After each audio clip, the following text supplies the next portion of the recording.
प्रश्न नंबर 1, पर्यावरण या वातावरण से क्या अभिप्राय है?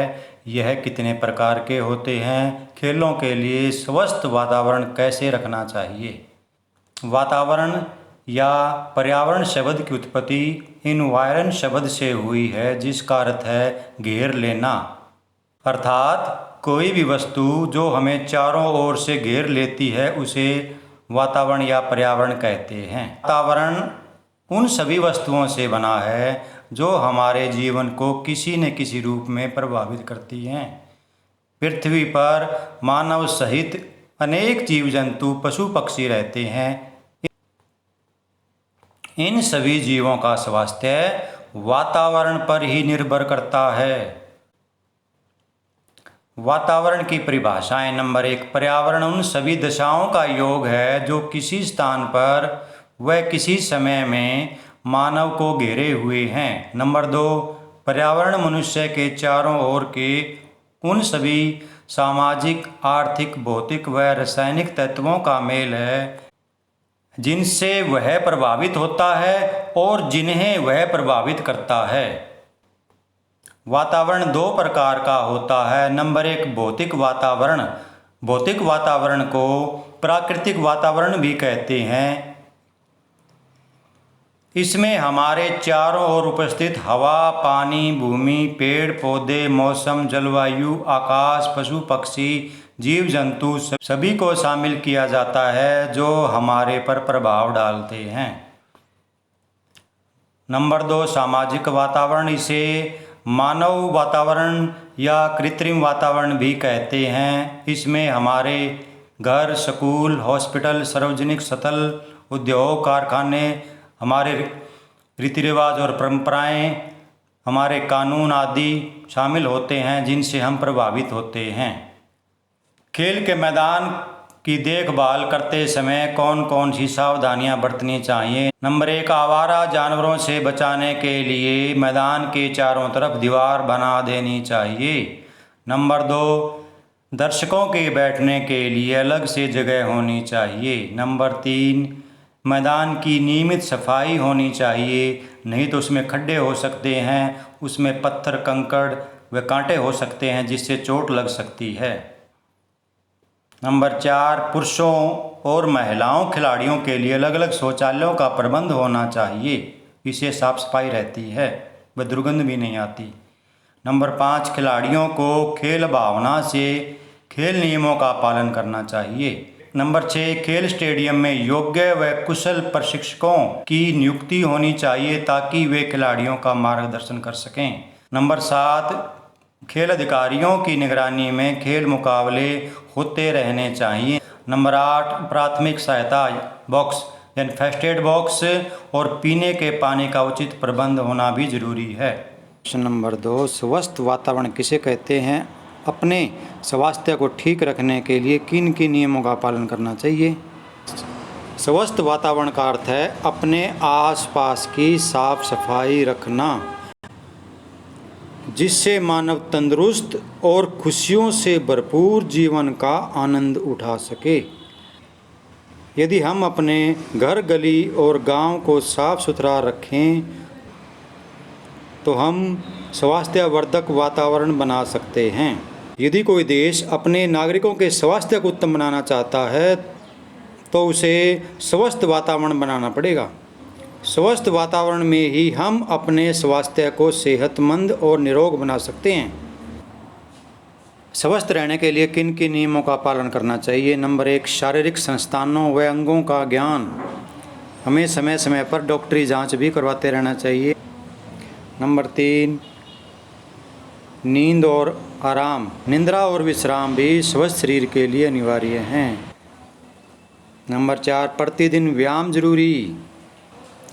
नंबर 5, संतुलित भोजन करना चाहिए, नाक से सांस लेना चाहिए, साफ सुथरे कपड़े पहनने चाहिए, शुद्ध व स्वच्छ वातावरण में रहना अनिवार्य है, शुद्ध आचरण और विचार होने चाहिए। नंबर 10, नशीले पदार्थों से हमेशा परहेज रखें, उचित मनोरंजन करना भी जरूरी है। नंबर 12, सबसे अनिवार्य नियमित दिनचर्या। प्रश्न नंबर 3, अच्छा घर बनाते समय किन किन बातों का या सावधानियों को ध्यान में रखना चाहिए। मनुष्य अपने जीवन काल में केवल एक ही बार घर बना सकता है, क्योंकि घर बहुत महंगा बनता है। घर का वातावरण अच्छा होना चाहिए ताकि मनुष्य उसमें रहकर सुख का आनंद ले सके। एक अच्छे और खुले घर में ही मनुष्य स्वस्थ और प्रसन्न रह सकता है। इसलिए हमें मकान बनाते समय अनेक बातों का ध्यान रखना चाहिए। नंबर 1, स्थिति। मकान हमेशा समतल, शुष्क और ऊंचे स्थान पर बनाना चाहिए। नंबर 2, मकान में साफ सुथरी हवा और प्रकाश का उचित प्रबंध होना चाहिए। नंबर 3, मकान हमेशा जहाँ पर शोर शराबा ना हो, शोरगुल से दूर स्थान पर, एकांत स्थान पर बनाना चाहिए।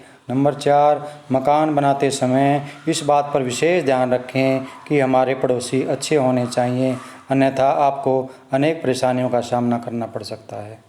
घर का रास्ता साफ सुथरा हो। घर की नींव गहरी, दृढ़ और मजबूत होनी चाहिए। घर हमेशा गली या सड़क से ऊंचा बनाना चाहिए। घर का फर्श पक्का और मजबूत होना चाहिए। फर्श न तो ज़्यादा खुरदरा और न ही ज़्यादा फिसलने वाला हो, अन्यथा उस पर गिरने की संभावना बनी रहती है और चोट लग सकती है। प्रश्न नंबर 4, विद्यालय या स्कूल भवन बनाते समय किन किन बातों का ध्यान रखना चाहिए?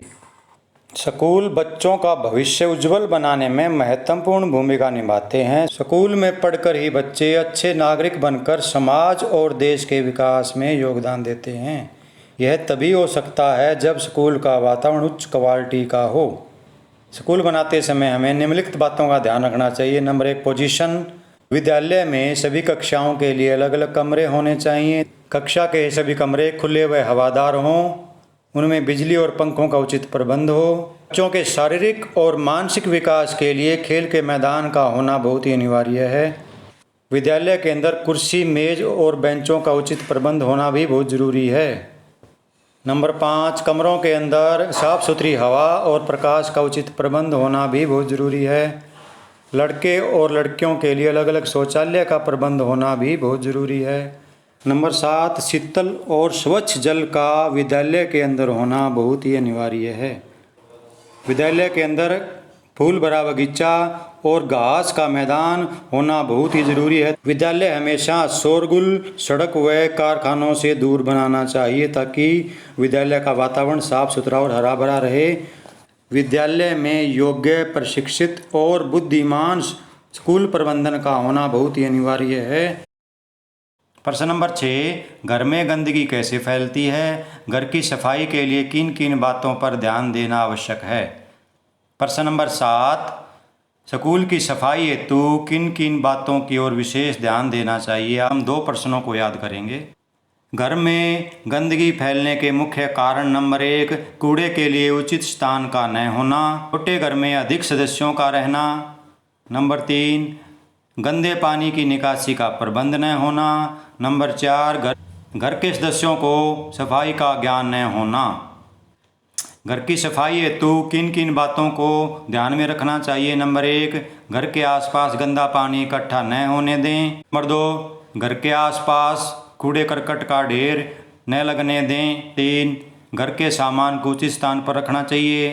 नंबर 4, गंदे पानी की निकासी का उचित प्रबंध होना चाहिए। नंबर 5, नालियों में फिनाइल, चूना या मिट्टी का तेल डाल दें। घर के फर्नीचर की नियमित सफाई करके प्रतिदिन झाड़ू अवश्य लगाएं। घर के सभी सदस्यों को सफाई के नियमों का पालन करना चाहिए। नंबर 8, पालतू जानवरों के लिए अलग स्थान होना चाहिए। स्कूल की सफाई करते समय हमें किन किन नियमों का पालन करना चाहिए? वह स्कूल में सफाई के लिए हमारे क्या कर्तव्य हैं? घर की तरह स्कूल की साफ सफाई करना भी बेहद ज़रूरी है, क्योंकि वहाँ बच्चे और अध्यापक अपना 7 घंटे का कीमती समय बिताते हैं। बच्चे स्कूल में शिक्षा प्राप्त करने के लिए आते हैं, इसलिए स्कूल में बच्चों के बैठने, पढ़ने, खेलने के स्थान साफ सुथरे होने चाहिए। सफाई न होने से बच्चों पर दुष्प्रभाव पड़ सकता है। स्कूल की सफाई करते समय ध्यान देने योग्य मुख्य बातें निम्नलिखित हैं। नंबर 1, कमरे बेंच और डेस्कों को प्रतिदिन साफ करना चाहिए। ये कागज़ और कूड़े को कूड़ेदान में डालना चाहिए। पीने के पानी के स्थान को अवश्य साफ करें, वहाँ पे फिसलन हो सकती है, आप गिर सकते हैं, जिससे गंदगी फैल सकती है स्कूल के अंदर। नंबर 4, शौचालयों को फिनाइल से साफ करें। नंबर 5, स्कूल का आंगन, घास का मैदान और खेल के मैदान को प्रतिदिन साफ करना चाहिए। स्कूल की छत को अवश्य साफ करना चाहिए, नहीं तो उस पर पानी रुककर पूरी छत खराब हो सकती है। छत पर और दीवारों पर कभी भी जाला न लगने दें। 7, मच्छर और मक्खियों से बचने के लिए गंदे पानी की निकासी का प्रबंध होना बहुत ज़रूरी है। नंबर 8, दोपहर के भोजन के लिए अलग स्थान होना चाहिए। स्कूल की सफाई रखना सभी बच्चों का परम कर्तव्य है, उसमें हमें अवश्य योगदान देना चाहिए। अपने आसपास की साफ सफाई रखने से और अपनी व्यक्तिगत सफाई रखने से 50% बीमारियों से बचा जा सकता है। जल प्राप्ति के स्रोत बताएं। जल को शुद्ध करने के लिए कौन कौन से साधन अपनाए जा सकते हैं? जल ही जीवन है, जल के बिना जीवन संभव नहीं है। जल का उपयोग प्यास बुझाने, खाना पकाने, तापमान को ठीक रखने, कृषि में सिंचाई के लिए, कारखानों के लिए, घरों में साफ सफाई और कपड़ों की धुलाई के लिए किया जाता है। जल या पानी हमें कहाँ कहाँ से प्राप्त होता है? नहर, नदियाँ, तालाब, झरने, नलकूप, ट्यूबवेल तथा वर्षा भी जल प्राप्ति का मुख्य स्रोत है। पानी किन कारणों से प्रदूषित होता है या पानी की अशुद्धता के कारण? नंबर 1, घरों के गंदे पानी को नदियों व तालाबों में डालने से, कारखानों से निकलने वाले अपशिष्ट पदार्थों को भी नदियों में मिलाने से जल दूषित हो जाता है। तालाबों, नदियों में धूल, मिट्टी, अयस्क, कोयले के कण के कारण भी पानी अशुद्ध हो जाता है। नंबर 4, कार्बनिक और अकार्बनिक अवशेष भी पानी की अशुद्धि का कारण बनते हैं। पानी को शुद्ध करने के साधन या विधियाँ। पानी को शुद्ध करने की 3 विधियाँ हैं। नंबर 1, भौतिक विधि, इसमें हम पानी को उबालकर आसवन विधि या पराबैंगनी किरणों द्वारा जल को शुद्ध कर सकते हैं। नंबर 2, रासायनिक विधि, इस विधि के अंदर लाल दवाई या ब्लीचिंग पाउडर या क्लोरीन डालकर जल को शुद्ध किया जा सकता है। नंबर 3, यांत्रिक विधि, यांत्रिक विधि से पानी फिल्टर में से गुजरता है और गंदे कण तथा बैक्टीरिया फिल्टर द्वारा साफ हो जाते हैं। आजकल आधुनिक युग में वाटर प्यूरीफायर द्वारा पानी को शुद्ध किया जाता है, इससे पानी के जीवाणु नष्ट हो जाते हैं और पानी साफ हो जाता है, इसे आरओ भी कहते हैं। नंबर 9, ध्वनि या शोर प्रदूषण पर विस्तृत नोट लिखें या ध्वनि प्रदूषण के स्रोतों, कारणों और उसकी रोकथाम के उपायों का वर्णन करें। शोर चाहे कम हो या ज़्यादा, वह मनुष्य के व्यवहार पर प्रभाव डालता है। जब ध्वनि कानों और मस्तिष्क में हलचल उत्पन्न करे तो उसे ध्वनि प्रदूषण कहते हैं। यह मानव के जीवन पर हानिकारक प्रभाव डालती है। डॉक्टर वी राय के अनुसार ध्वनि प्रदूषण का अर्थ अनचाही ध्वनि जो मानवीय सुविधा व गतिशीलता में हस्तक्षेप करती है, ध्वनि प्रदूषण कहलाती है। ध्वनि प्रदूषण के प्राकृतिक साधन: ज्वालामुखी का फटना, बिजली का कड़कड़ाना, बादलों का गरजना, आंधी तूफान, समुद्री लहरों की आवाज़, तेज़ गति की पवनें। नंबर 2, मानवीय साधन या स्रोत: औद्योगिक मशीनें, यातायात के साधन, सड़क पर चलने वाले वाहन, लाउड स्पीकर, रेडियो, टीवी, विवाह के अवसर पर बजने वाले बैंड बाजे, डीजे, आतिशबाजी, सड़क निर्माण व भवन निर्माण में भी ध्वनि प्रदूषित होती है। ध्वनि किन कारणों से प्रदूषित होती है? नंबर 1, कारखानों में मशीनें बहुत अधिक ध्वनि पैदा करती हैं, जिससे ध्वनि प्रदूषण होता है। नंबर 2, सड़क पर चलने वाले यातायात के साधन, रेलगाड़ी, हवाई जहाज बहुत अधिक ध्वनि पैदा करते हैं, जिससे ध्वनि प्रदूषण होता है। नंबर 3, शादियों पबों में उपयोग किए जाने वाले लाउड स्पीकर व पटाखे आतिशबाजियों के कारण भी खूब ध्वनि प्रदूषित होती है। नंबर 4, आंधी तूफानों से और युद्ध अभ्यास से ध्वनि प्रदूषण को बढ़ावा मिलता है। ध्वनि प्रदूषण कम करने के उपाय या तरीके बताइए। आज के युग में ध्वनि प्रदूषण गंभीर समस्या बन गई है, जिसके कारण अनेक शारीरिक और मानसिक बीमारियां शरीर में पैदा हो रही हैं। उपाय नंबर 1, रिहायशी बस्तियां, गांव, शहरों के पास भारी वाहनों की आवाजाही पर रोक लगानी चाहिए। नंबर 2, ध्वनि प्रदूषण से दूर रिहायशी बस्तियां बनानी चाहिए। नंबर 3, ध्वनि प्रदूषण को कम करने के लिए सख्त व कड़े कानून बनाए जाएं। नंबर 4, बड़े बड़े उद्योग, कारखाने, रेलवे स्टेशन और हवाई अड्डे घरों से दूर बनाए जाएं। 5, ध्वनि प्रदूषण कम करने के लिए लोगों में जागरूकता लाना भी बहुत ज़रूरी है। नंबर 6, यातायात के साधनों व कारखानों की ध्वनि पर कंट्रोल करने वाले यंत्रों का प्रयोग करना चाहिए तथा अधिक शोर शराबा करने वाले वाहनों पर जुर्माना लगाना चाहिए, तभी ध्वनि प्रदूषण पर कंट्रोल पाया जा सकता है। भूमि या मृदा प्रदूषण पर विस्तार पूर्वक नोट लिखें। या मृदा प्रदूषण किसे कहते हैं, इसके मुख्य कारण क्या हैं, इसे नियंत्रित करने के उपाय बताइए। भूमि या मृदा प्रदूषण का अर्थ मनुष्य के दुरुपयोग से जब मिट्टी में ऐसे भौतिक, जैविक व रासायनिक परिवर्तन हो जाएं जिससे उनकी वास्तविक गुणवत्ता एवं उत्पादकता का ह्रास यानी कि बर्बादी हो, पतन हो, तो उसे मृदा प्रदूषण कहते हैं। भूमि या मृदा प्रदूषण के कारण नंबर 1, कीटनाशक दवाइयाँ व रासायनिक खाद अधिक मात्रा में डालने से। नंबर 2, कारखानों से निकलने वाले कूड़े करकट से। बढ़ती हुई जनसंख्या के कारण वनों को काटने से भी। नंबर 4, भूमि का जल स्तर कम होने से भी भूमि प्रदूषित होती है। दूषित जल से सिंचाई करने के कारण। घरेलू कूड़ा करकट विशेषकर पॉलीथीन की थैलियों से भी। नंबर 7, अम्लीय वर्षा से भी मिट्टी की उपजाऊ शक्ति कम हो जाती है। खनन गतिविधियों से भी भूमि प्रदूषित होती है। भूमि या मृदा प्रदूषण के प्रभाव हमारे पर क्या पड़ते हैं। नंबर 1, प्रदूषित भूमि के बैक्टीरिया मानव शरीर में पहुंचकर अनेक बीमारियां पैदा कर देते हैं, जैसे पेचिस, हैजा, टाइफाइड आदि। नंबर 2, कीटनाशकों के प्रयोग से अनाज विषैला हो जाता है। नंबर 3, भूमि की उपजाऊ शक्ति बिल्कुल नष्ट हो जाती है। नंबर 4, भूक्षरण या मृदा अपरदन की समस्या में वृद्धि होती है। रोकथाम व नियंत्रण के उपाय। नंबर 1, वायु प्रदूषण व जल प्रदूषण की रोकथाम करना बहुत ज़रूरी है, तभी ये संभव हो सकता है। उर्वरक व कीटनाशकों का कम प्रयोग करें। खेतों में हमेशा गोबर की खाद का प्रयोग करना चाहिए। 5, वनों की सुरक्षा हेतु सख्त कानून बनाए जाएं। सरकार द्वारा हर वर्ष पौधारोपण अभियान चलाना चाहिए।